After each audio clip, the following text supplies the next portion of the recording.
When you stop participating in a relationship the same way, have you noticed that that's exactly when all the covert power dynamics and all the subtle gunk starts to reveal itself? And then you start to realize what actually the relationship was based on from the beginning.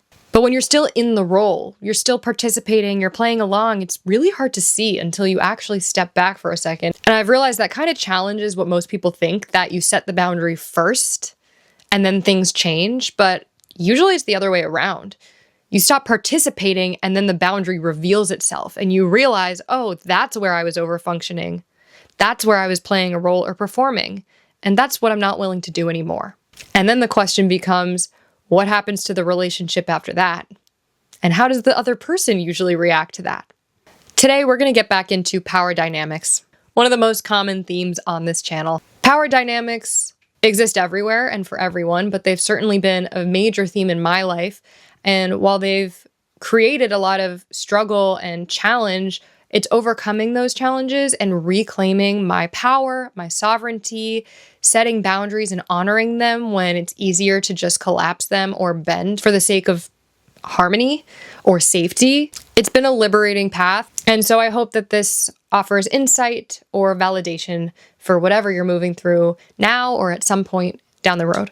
I'm experiencing a dynamic like this right now. I came into the relationship without realizing it playing a role.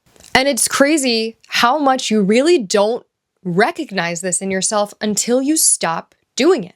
Eventually you notice in your life where you're having energetic leaks because you start to feel resentment.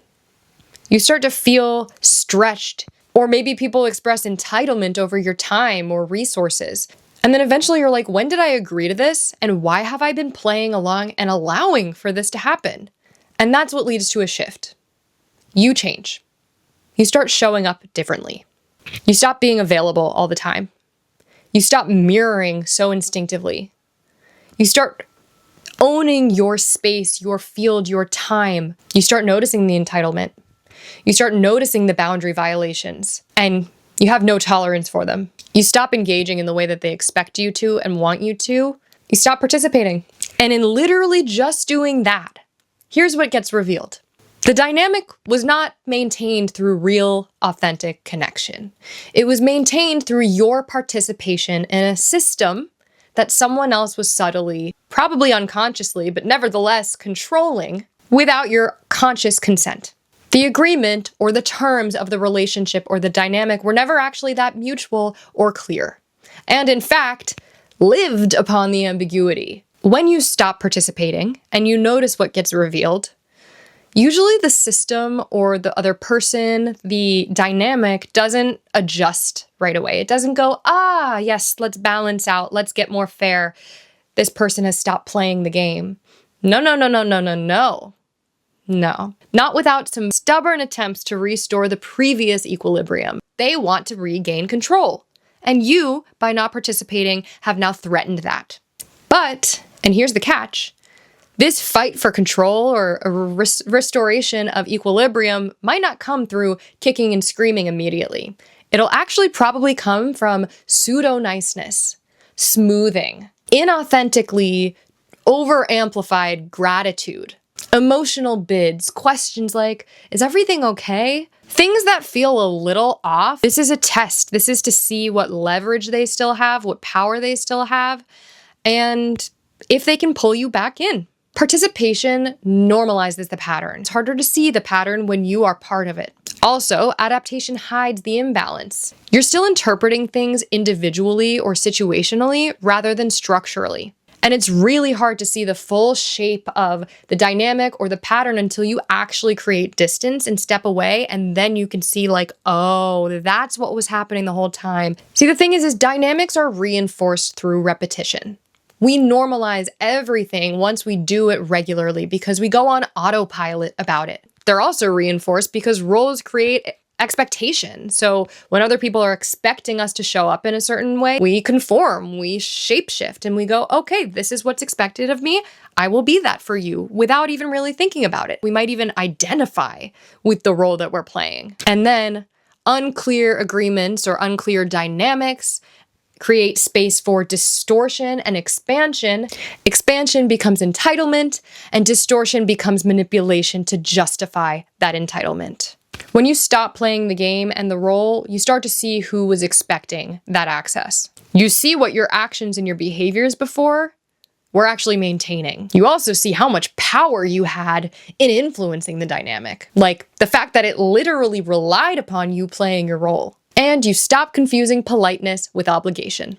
You move into non-participation.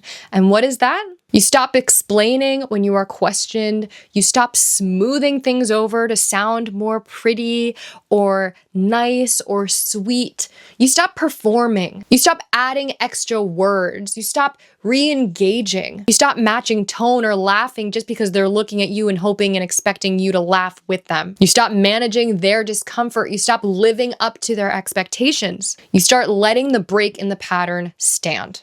So here's what not everyone realizes about boundaries. Boundaries don't just protect you and your time and your energy and your life.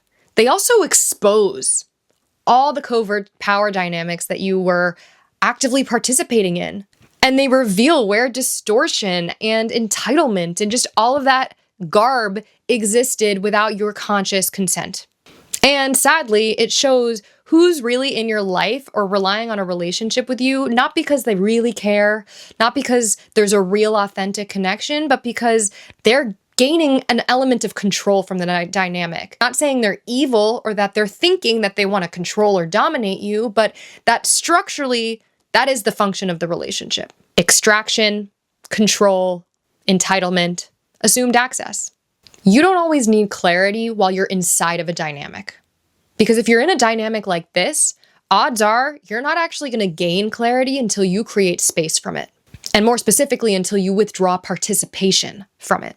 And as soon as you step outside of that dynamic and you stop playing that role, and instead you show up with clear lines between who you are and whatever the heck that dynamic demanded of you, it reveals itself. So take this as permission to step outside of the dynamic, be authentically who you are, stand your ground, hold the line, and let whatever needs to reveal itself, reveal itself. And by the way, if this is something that you're actively working through in your life and you do want some extra support, I am offering one-on-one private sessions online. I've dropped a link in the description box below for more information. Thank you so much for watching this video, and I will talk to you soon.